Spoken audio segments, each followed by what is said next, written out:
Hi. So in this video, I'm going to talk about some very interesting inputs and outputs that I recently saw on a Grundig tape recorder.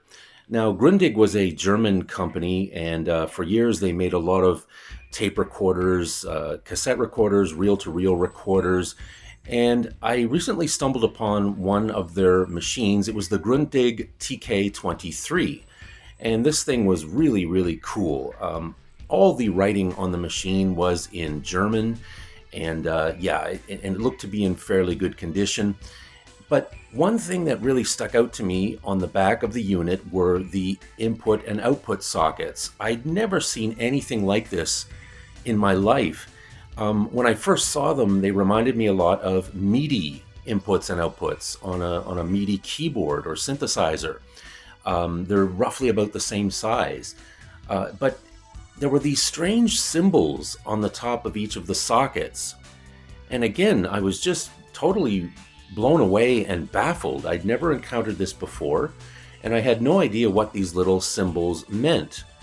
Well, I did a little bit of research, and in this video, I'm going to tell you what each of these symbols means. So if you happen to stumble upon a Grundig tape recorder from the 60s, and as a side note, I believe the Grundig TK23 was manufactured in 1964. And they do pop up now and then in yard sales, garage sales, flea markets, that sort of thing. So if you do stumble upon one and you're wondering what the sockets mean, here is basically a rundown of what they mean. Okay, so you see one of them is basically a circle with a line underneath. Now, this is a microsocket, and it's intended for a few things. You could plug in a microphone, a mixer, or a telephone adapter. There is also a square with a line on top, and this is basically a radio input or output, and also it can be used for re-recording to a second tape recorder. There's also a symbol that looks like a reversed Q, and this is basically a phono input. And basically it's a connection to a record player or a second tape recorder. There's also one that's basically some squiggly lines, and this one is basically the outputs.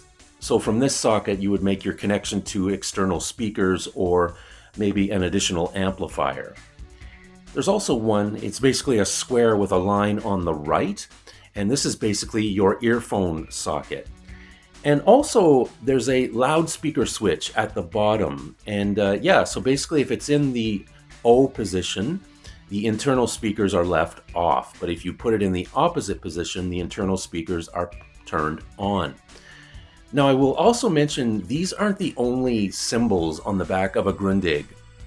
There were other models, according to my research, that had other symbols and other sockets. For example, there's one where it shows basically the receiver of a telephone, which would be intended for recording a telephone conversation.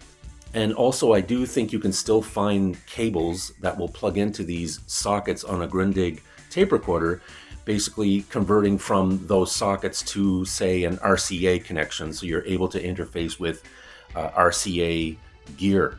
But from what I understand, these adapters are not all that easy to find and are not that cheap. So anyway, that's my rundown of the sockets on the back of a Grundig tape recorder. So if you're ever wondering, I hope this helps you. And Grundig, they made a lot of really interesting and really good quality tape recorders for a number of years. Thank you for watching. Hope you can join us again next time. Please feel free to leave a comment, give us a thumbs up. And as always, please subscribe to my channel. It's always greatly appreciated. Thank you so much. We'll see you again next time. Take care. Bye-bye.